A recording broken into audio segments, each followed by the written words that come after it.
Outward 2 QandA, director says sequel is a few years away, will be just as cruel and obscure. In 2019, indie Canadian studio 9 Dots released Outward, an unforgiving immersive action role-playing game that immediately captivated an audience. Having sold over 1.3 million units to date, the game is now getting a sequel, as announced earlier this month by 9 Dots. We had the opportunity to talk with Guillaume Boucher-Vidal, CEO of 9 Dots Studio and game director on the original game and the sequel while at GDC 2024. You can read the full transcript below. Outward 2 can be wishlisted on Steam. We have this yearly calendar and the impact of seasons will be really felt. We have different seasons per region. How long has Outward 2 been in development so far? Well, we started full production in January of 2021. Leading up to that, what sort of design documents and feedback from the first one were the basis for this new project? I had the opportunity to analyze everything that people wanted from Outward while working on the DLC. The DLC was a very nice opportunity to just complete the vision we've had for the initial title. In doing so, I was constantly reevaluating what I would change if I could do it. What would people react positively to? So, making the DLC really informed the design going into the sequel. What kind of feedback did you get from the console version of Outward? I didn't hear as many complaints as I would have expected from the reduction in production values from the port. It wasn't broken, but it was not as polished as on PC. I think that the definitive edition definitely had a better reception, and that's one big reason why, not that the porting teams that we had were bad, but we have so much more control by making the game and porting it ourselves that I think this had a big impact on the final quality. It's just that nobody can know our game better than ourselves. We would know of something that is just a tweak, but it's going to work so much better. If you don't have that very deep knowledge of how the game is made, it isn't so obvious. One of the minor complaints from the original Outward is how the open world, with how expansive it was, did feel a little empty at times. People are assuming that you would want to pack the world a little bit denser with content that's already there, like wild animals. But will there be non-hostile encounters in Outward 2? That is one of the most important aspects. We have 4 pillars of what it is, like the 4 areas that we want to focus on for the sequel. One of them is a livelier world. To do that, we try to have that variety of encounters, like not only hostile stuff but also variety in how hostile people are. We want, for instance, hostile humans to behave like humans and not like animals, and that in itself would make the world feel more alive. Also, we have this yearly calendar and the impact of seasons will be really felt. When we're talking about density, what about density and time? At the same spot, the gameplay will change from when it's winter to when it's summer and in between. We want to have very different seasons per region. It's not always just a season of cold versus heat. Sometimes, it's a season of pollen versus not so much pollen in the air and stuff like that. That's part of the way of making it more dense.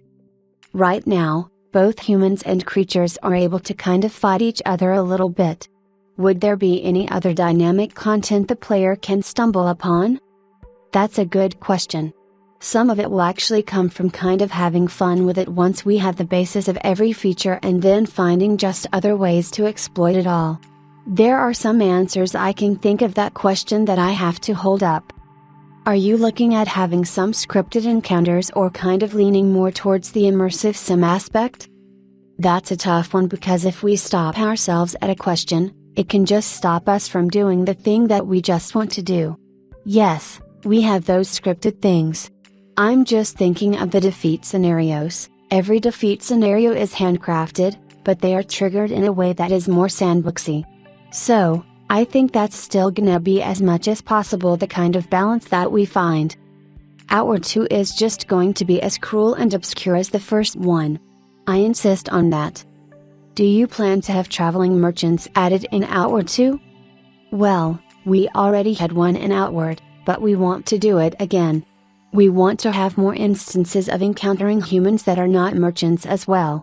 We have to strike the right balance because we established that this is a very hostile world and that it is abnormal to survive when you're outside.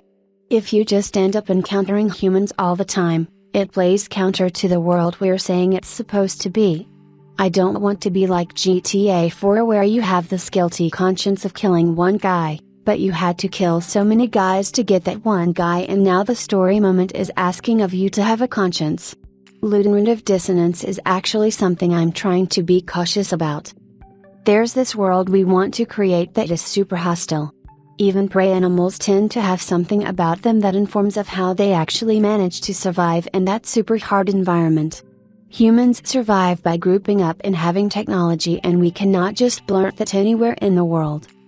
The first Outward had such a charming economy that flourished even outside the combat itself. You had fishing, you had crafting and harvesting, all these different mechanics that allowed you to make money without having to just murder someone in cold blood. What is Outward 2's approach to servicing the less combat-focused adventurer? We keep doing what we did before, and we're also adding a type of item called trading goods that have a varying price depending on which region you sell it to. So, you can just pack up your mule with trading goods from one area and go to the further areas because that's where they're gonna sell for more since they are rarer. We are adding this small aspect of trade simulation. Do the seasons also play a part in that? Not for now, but maybe we'll have to consider it. Learning Outward depends a lot on the players figuring the systems out for themselves through trial and error until certain connections become clear, whether it's magic and enchantments and crafting. Is Outward 2 designed in a similar way, or will we see more tips or any hand-holding mechanics? It's just going to be as cruel and obscure as the first one. I insist on that. I'm quite okay that it's gonna turn off some people because there are others who are turned on by exactly the thing that is turning off others. There's definitely a dedicated market for the people who want to have that sort of fantasy that they can't get outside of an immersive sim. Yes. And let's not forget in Outward there was a tutorial. It was just that you had to start it from the main menu rather than inside of your game. We will have the same approach for Outward 2. If you just want to really just start from nothing you can, but I feel that this way of doing the tutorial just allows you to get back into the game at any time. Maybe you are like, oh, I haven't played in 3 months. How did I do this or that? You just launch the dedicated tutorial and you don't need to be handheld through 9 hours of introduction content just to figure out the thing. From a technical perspective, what can be achieved by having switched to Unreal Engine that wasn't possible in Unity? The biggest one is just lighting. The Unity tech for lighting has been kind of stalling for years and years and years. They stopped allowing a certain tech. I forgot the name. Then they brought it back, but in a very limited fashion. Meanwhile, Unreal has been making so much progress. Lumen just works out of the box as long as your materials and everything are made in a way that follows the laws of physics. The lighting is just really, really good. Another thing is that Unreal supports split screen natively, while it was very complicated in Unity. A lot of the basis of the work is already there. I think that's gonna open up some doors. Outward 2's combat feels more responsive and is also more flexible. What do you think is the biggest benefit in terms of game experience from the new engine? I'm going back once again to the lighting because one thing that happened when we switched from Unity to Unreal was that it was more clear where everything was placed. When you're looking at an area as a whole, because of the way shadows are cast and everything pinpointing what it is that you're looking at, you can now spot this is a plant, there's a chest here. It was a big challenge in Unity to make things just get spotted in the environment because the lighting was not as crisp as it could be. That's something that changed the experience. Aside from that, it's just like, we can have higher fidelity and higher frame rates. Unreal is usually more optimized than Unity. From what's been shared so far, Outward 2 seems to be crafted to maintain that unique experience from the first game by keeping a lot of the core experiences the same. What do you think is the most different mechanic in terms of an update or a new feature compared to the first game? Definitely the combat, because the combat in the first game was meant to be very deliberate. Every time you would attack, you had to commit to that attack from start to finish. Outward 2 is way more responsive, and it is also more flexible because of dual wielding. You can have the moveset of one type of weapon with the moveset of another type of weapon. You can very seamlessly move on from one to the other. We also have these canceling windows, like when you start to attack, you can cancel by either blocking or dodging, and you can do step dodge. You don't only have the rolls a bit like in Knight.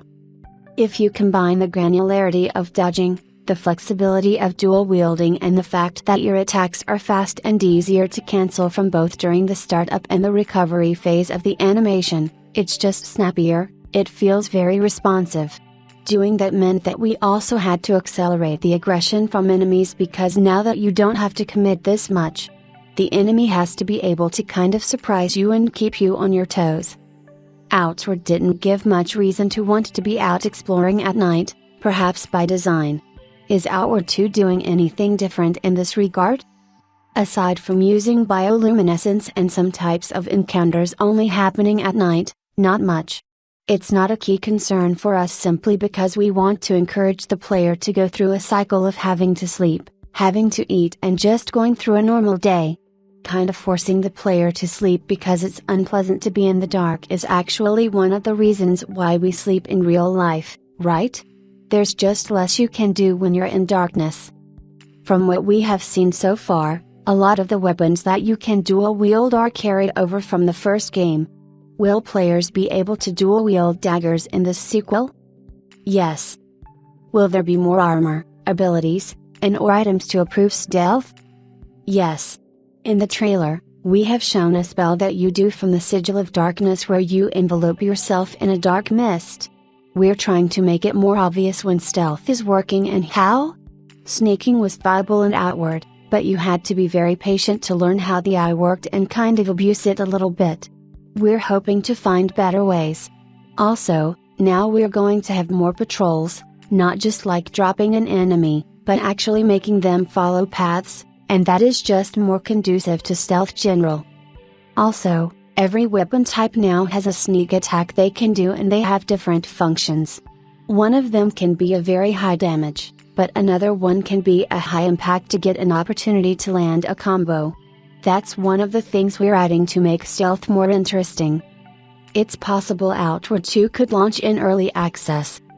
Do you have any end-game content planned, like new Sirocco's Arena, for Outward 2? Not at the moment. We do want to bring arenas and stuff like that, but right now, it's not our area of focus.